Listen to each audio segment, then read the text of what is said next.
Hello, all my dear students and my friends. How are you? तो आप देख रहे हो my YouTube channel study with Rajesh Kalyana और आज हम एक बहुत ही बढ़िया चैप्टर शुरू करने जा रहे हैं। तो आप सबको सबसे पहले राजेश कल्याणा की ओर से गुड मॉर्निंग, सत श्री अकाल, जी आयानु, वड़क्कम, आदाब। तो ज़्यादा समय को ख़राब न करते हुए दोस्तों चलते हैं हम अपने लक्ष्य की ओर। और जो एनसीईआरटी पर आधारित जो सिलेबस है उसको हम शुरू करने से पहले आपसे थोड़ी सी 2 मिनट के लिए हम बातचीत करना चाहते हैं। प्रिय विद्यार्थियों और मेरे साथियों, कि कोविड के बाद में ऑफलाइन पढ़ाई बिल्कुल बंद सी हो चुकी है और बच्चे बिल्कुल ही पढ़ाई से विमुख हो गए हैं। तो मैंने ये प्रयास किया कि क्यों न बच्चों से किसी ऑनलाइन प्लेटफॉर्म पर मिला जाए।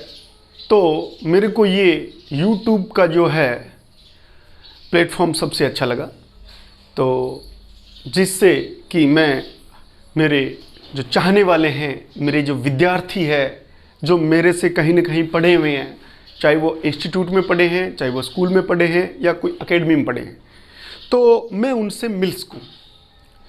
और मेरा ये लगभग 1 महीना पुराना कारवां है। मैंने देखा कि बच्चे मेरे को लाइक कर रहे हैं, सब्सक्राइब कर रहे हैं और मेरे वीडियो उनके काम में आ रहे हैं। तो मैं ईश्वर से यही प्रार्थना करता हूँ कि मैं अपने जीवन में कहीं न कहीं किसी भी बच्चे के, किसी भी विद्यार्थी के काम आ सकूँ। और मेरे पास सिर्फ क्या है, छोटा सा ज्ञान है, छोटा लिटिल नॉलेज है जो मैं आपके साथ में शेयर कर रहा हूँ। और आने वाले जो कंपटीशंस में, जितने भी कंपटीशंस अब आ रहे हैं, आप इस बात को जान के बहुत खुश होंगे कि कोई भी कंपटीशन हो, चाहे वो आरएस का हो, चाहे वो कॉलेज लेक्चर का हो, चाहे स्कूल लेक्चर का हो, चाहे वो एचएम भर्ती का हो, चाहे वो एसआई का हो, चाहे वो पटवार का हो या रीट का हो या फिर कोई एसएससी का हो, रेलवे का हो या कोई भी ऐसा कोई एग्ज़ाम हो, तो बगैर जनरल साइंस के उसकी कुछ वैल्यू नहीं है। कांस्टेबल के अंदर या कोई भी आप ऐसा एग्ज़ाम दे रहे हो तो उसके अंदर देखो कि लगभग 10-10 प्रश्न साइंस के पूछे जाते हैं, जनरल साइंस के। तो मैंने ऐसे सोचा क्यों न बच्चों को बिल्कुल फ्री ये कोर्स उपलब्ध करवाया जाए। और मैंने ये आपके सामने विधि, मेथड शुरू किया है। मुझे ये बिल्कुल विश्वास है कि दोस्तों आप बिल्कुल अच्छी तरह से मेरे जो बनाए गए वीडियो है उसका कंटेंट अपनी नोटबुक में उतारेंगे और एक ऊपर लिख दो स्टडी विद राजेश कल्याणा, तो आपको जिंदगी में मेरे नोट्स जरूर काम आएंगे। और आने वाले समय में मैं आपको बहुत ही अच्छा कंटेंट, जिसको आपकी बहुत ज़्यादा ज़रूरत है, वो उपलब्ध कराऊंगा ताकि आपको कोई भी किताबें देखनी नहीं पड़े।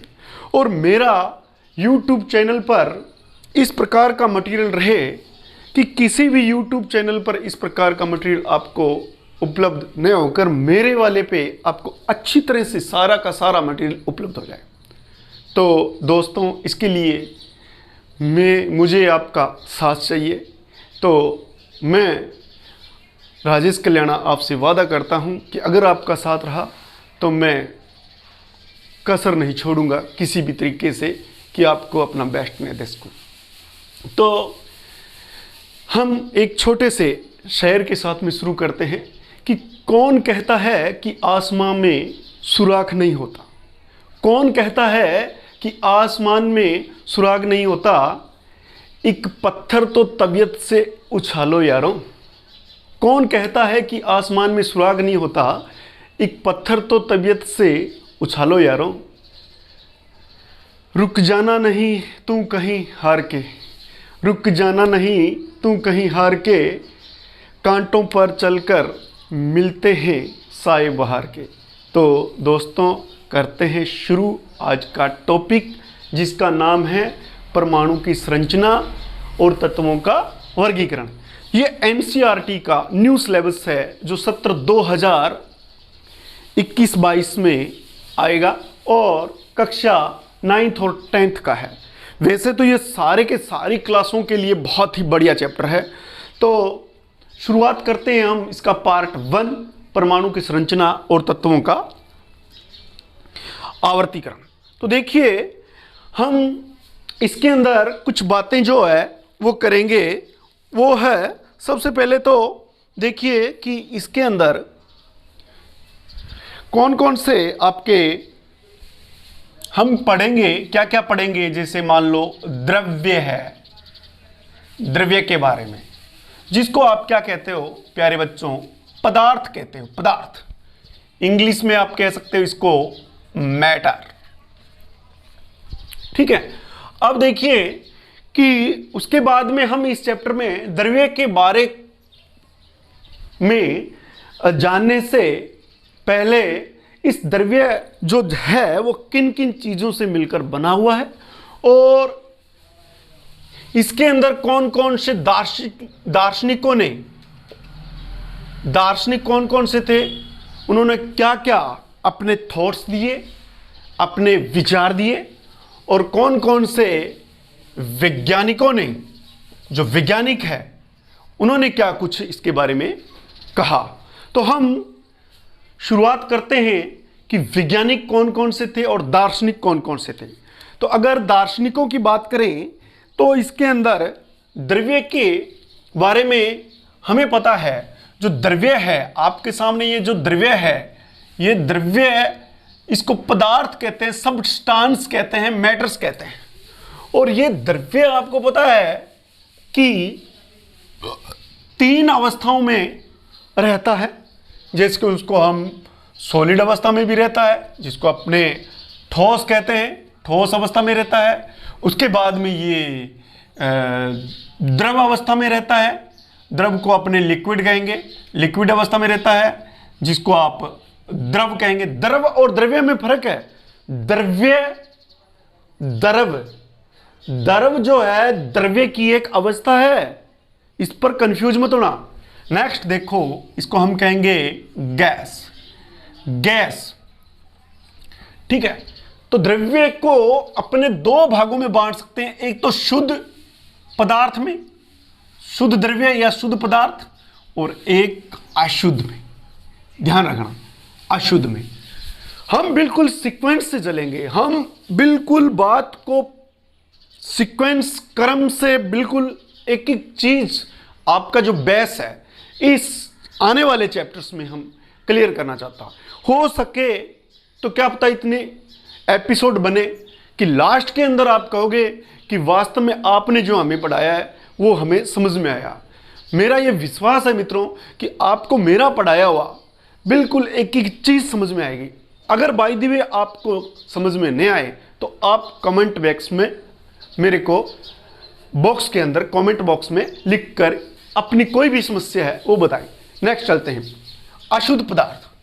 अशुद्ध पदार्थ में हम बात करेंगे मिक्सर की। इसमें हम बात करेंगे कि इसमें मिश्रण की, मिक्सचर की। ठीक है, इसमें हम मिश्रण की बात करेंगे। और जो शुद्ध पदार्थ है प्यारे बच्चों, उसमें हम बात करेंगे किसकी? एक तो शुद्ध पदार्थ में एलिमेंट, एलिमेंट्स की बात करेंगे, और दूसरा यौगिक की बात करेंगे। यौगिक, यौगिक को बोलते हैं कंपाउंड, कंपाउंड्स की बात करेंगे। और मिश्रण में 2 प्रकार के मिश्रण होते हैं, एक समांगी मिश्रण और एक विषमांगी मिश्रण। ठीक है, होमोजीनस एंड हीट्रोजीनस, होमोजीनस एंड हीट्रोजीनस। तो देखिए, हम तत्व की बात करते हैं, यौगिक की बात करते हैं और मिश्रण की बात करते हैं। तो देखिए, इसमें जो तत्व क्या होता है, यौगिक क्या होता है, पहले तो इसमें हम डिफरेंस समझते हैं। आपको मैं बता दूं कि तत्व एक ही प्रकार के परमाणुओं से मिलकर कोई ढेर बन जाए, उसको हम तत्व कहते हैं। जैसे एग्जाम्पल के तौर पे मान लो कि आपके लोहे की स्टूल है, उसमें सारे के सारे किसके तत्व हैं, किसके परमाणु हैं, लोहे के, तो वो लोह तत्व है। ठीक है, उसी प्रकार हम बात करेंगे सोने की, तो सोने का जो गहना है वो उसके अंदर किसके परमाणु हैं, सारे के सारे, उसमें परमाणु गोल्ड के हैं, तो वो तत्व कैसा होगा, गोल्ड का तत्व होगा, सोने का तत्व होगा। इसी प्रकार लकड़ी है, फर्नीचर है, उसमें सारे किसके हैं, कार्बन के या सेल्यूलोज के, तो वो एक तत्व क्या होता है, शुद्ध रूप होता है। ये एक ही प्रकार के परमाणुओं से, मैं इसको ऐसे कह सकता हूं, अगर मेरे को लिखनी पड़े इसकी डेफिनेशन तो मैं ऐसे कहूंगा कि एक ही प्रकार के परमाणुओं से, एक ही प्रकार के परमाणुओं से मिलकर तत्व का क्या होता है, निर्माण होता है, तत्व का निर्माण होता है। तो तत्व शुद्ध रूप होता है।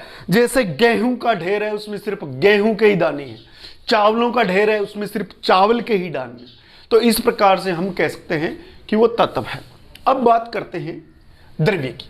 द्रव्य आपको पता है, जो द्रव्य है प्रत्येक स्थान, प्रत्येक जगह आपको जो आंखों से दिख रहा है, पूरा विश्व, वो किससे मिलकर बना हुआ है प्यारे मित्रों, वो मिलकर बना हुआ है द्रव्य से, पदार्थ से, कोई ना कोई कण से मिलकर बना हुआ है। अब द्रव्य की कभी कभी डेफिनेशन पूछते हैं, तो द्रव्य क्या है, जिसमें क्या पाया जाता हो, द्रव्यमान हो, जिसमें द्रव्यमान हो, जिसमें भार हो। भार और द्रव्यमान में हम आगे इसको डिफरेंस करेंगे। तो पहले आप मान लो जिसमें भार हो या कोई न कोई द्रव्यमान हो। अब भार है तो वो स्थान तो गिरेगा। तो दूसरी बात अगर हम कहें तो जो स्थान घेरता हो, जो स्थान घेरता हो उसको हम क्या कहेंगे, उसको हम द्रव्य कहेंगे। और तीसरी बात, जिनको हम ज्ञानेंद्रियों द्वारा स्पर्श करके पता कर सकें, जिनको क्या करें हम ज्ञानेंद्रियों द्वारा, ज्ञानेंद्रियों द्वारा क्या करें, ज्ञानेंद्रियों द्वारा अनुभव कर सकें, महसूस कर सकें, उसको हम क्या कहेंगे, उसको हम द्रव्य कहेंगे। तो इन तीन चीजों का आप ध्यान रखना, जो द्रव्यमान रखता हो, जो स्थान घेरता हो, जो हमें महसूस हो, जिससे कोई न कोई चीज या वस्तु जो हमें आंखों से दिखाई दे रही है बने, उसको हम द्रव्यमान। अब द्रव्य का जो सबसे छोटा पार्ट है उसको हम क्या कहेंगे, उसको हम कण कहेंगे, उसको हम परमाणु भी कह सकते हैं, इंग्लिश में इसको एटम भी कह सकते हैं। तो आगे नेक्स्ट जो बात चल रही है वो इन तीन चीजों पर, जिनका एक ही नाम है कण पर। अब मैं उदाहरण देख के समझाता हूं। मान लेते हैं कि हमने ले लिया एक चौक लेने के बाद में हमने उसको आधा तोड़ दिया, तोड़ने के बाद में हमने आधा रख दिया और आधा जो हमारे हाथ में उसको भी बीच में से तोड़ा, आधा तोड़ा, फिर जो भी पार्ट आया आधा उसको रख दिया और हमारे हाथ में जो बचेगा उसको तोड़ते जाएं। एक कंडीशन ऐसी आ जाएगी प्यारे बच्चों कि वो इतना छोटा अंश हो जाएगा कि टूटेगा नहीं, और हो सकता है हमारे नाखून के ऊपर कुछ अंश इस टाइप से रह जाए। तो उस छोटे से छोटे जो है सूक्ष्म कण को हम क्या कहेंगे कि ये उस पदार्थ का छोटे से छोटा संरचनात्मक इकाई है या कार्य करने वाली क्रियात्मक इकाई है, क्या कह सकते हैं हम। तो सबसे सूक्ष्म इकाई को ही हम परमाणु या कण कहेंगे, जिसकी बहुत ज़्यादा अलग अलग वैज्ञानिकों ने व्याख्या की है, अलग अलग वैज्ञानिकों ने अपने सिद्धांत दिए हैं। तो वो जो सिद्धांत है वो बहुत ही विस्तृत रूप में हम उनकी व्याख्या करेंगे। इस जो केमिस्ट्री का जो आगे का चैप्टर है उसमें हो सकता है कुछ क्लिष्ट वर्ड आए, यानी कि जो मुश्किल के मुश्किल जो आपके शब्द आए जो आपने कभी आज तक पढ़े ही नहीं हो, लेकिन बार बार मैं अगर उनका प्रयोग करूंगा और बार बार अगर आप प्रयोग करोगे तो देखना आपको बिल्कुल इजी वे में वो समझ में आएंगे। तो देखिए हम आगे नेक्स्ट जो बात करने जा रहे हैं वो बात करने जा रहे हैं कण या परमाणु के बारे में। तो प्यारे बच्चों देखिए, अब बात करते हैं हम द्रव्य की बात होगी। अब हम दार्शनिक कौन कौन से थे और वैज्ञानिक कौन कौन से थे उनके बारे में बात करते हैं। तो देखिए आज से लगभग 500 ईसा वर्ष पूर्व, कब, लगभग 6ठी शताब्दी में हमारे एक महान दार्शनिक थे महर्षि कणाद। तो उन्होंने आज से, देखो प्यारे बच्चों, हमारे जो ग्रंथ है, पुराणिक ग्रंथ है, चाहे वो ऋग्वेद हो, सामवेद हो या यजुर, अथर्व, इन सब के अंदर कहीं ना कहीं बहुत जो प्राचीन ग्रंथ है विज्ञान का, विज्ञानम शब्द का जिक्र किया गया था। तो हम कह सकते हैं कि ये विज्ञान कोई आज का नहीं है, ये बहुत प्राचीन है। हम इसके रूप को आज जो देख रहे हैं वो बहुत पहले से एक शाखा चली आ रही है जिसके बारे में स्टेप टू स्टेप बिल्कुल एक सीक्वेंस से अध्ययन जारी है। तो हम बात करें किसकी, महर्षि कणाद की। महर्षि कणाद ये एक वैज्ञानिक दार्शनिक थे। इन्होंने क्या कहा, इन्होंने उस पदार्थ को, जो सबसे छोटा सूक्ष्म जो पदार्थ था, इन्होंने इसको कण कहा, पार्टिकल कहा, कण। ठीक है, इन्होंने इसको क्या कहा और कब कहा, लगभग 500 वर्ष पूर्व, 6ठी शताब्दी में। 6ठी शताब्दी में इन्होंने इस पार्टिकल को कण कहा। उसके बाद में एक दार्शनिक और आए जिसका नाम था पकुधा कात्यायन। पकुधा कात्यायन। जो पकुधा कात्यायन थे, इन्होंने भी इस कण के बारे में जिक्र किया।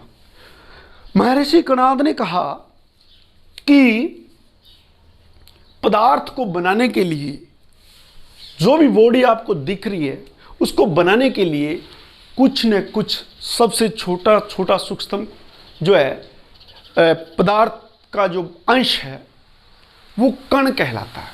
उसको परमाणु कहा गया। क्या कहा गया, परमाणु। तो परमाणु को अगर तोड़ें तो इसका नाम है परम अणु। अणु का वह सबसे छोटा पार्टिकल, उसको बोलते हैं परमाणु। ठीक है, तो परमाणु जो है, आपके बात करें कि परमाणु के बारे में, कण के बारे में ये किसने बताया, महर्षि कणाद और पकुधा कात्यायन ने। अब आगे नेक्स्ट जो है, धीरे धीरे विज्ञान ने और प्रोग्रेस की। तो कुछ और वैज्ञानिकों ने भी इस कण के बारे में और अपने अपने मत दिए। वो देखिए कि वैज्ञानिक कौन कौन से थे। अब वैज्ञानिकों के बारे में हम चर्चा कर लेते हैं। तो वैज्ञानिक जो थे वो आपके थे, एक थे वैज्ञानिक जो, उनका नाम था ल्यूसिपस व डेमोक्रिटस। ल्यूसिपस व डेमोक्रिटस।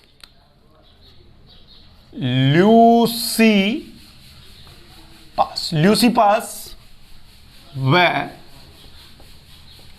डेमोक्रिट्स। ल्यूसिपस व डेमोक्रिट्स थे। दूसरे जो आपके वैज्ञानिक थे वो थे आपके जॉन डाल्टन।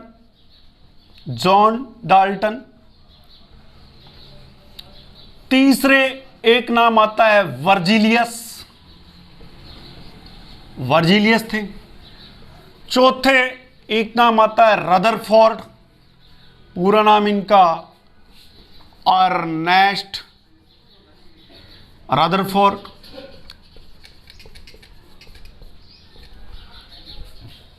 पांच में जो आते हैं आपका नील्स बोर। इन सब ने अपने अपने अलग अलग मत दिए। ठीक है, तो प्यारे विद्यार्थियों, ये वैज्ञानिक जो थे इन्होंने अपने मत दिए, मुख्य वैज्ञानिक है। और भी बहुत से वैज्ञानिक हैं जिन्होंने आगे और भी, लेकिन इन्होंने जो मत दिए उनके बारे में हम चर्चा करेंगे। जैसे ल्यूसिपस और डेमोक्रिट्स। ल्यूसिपस और जो डेमोक्रिट्स थे, इन्होंने जो है वो कहा कि जो द्रव्य का सूक्ष्मतम जो कण है उनको उन्होंने एटम कहा।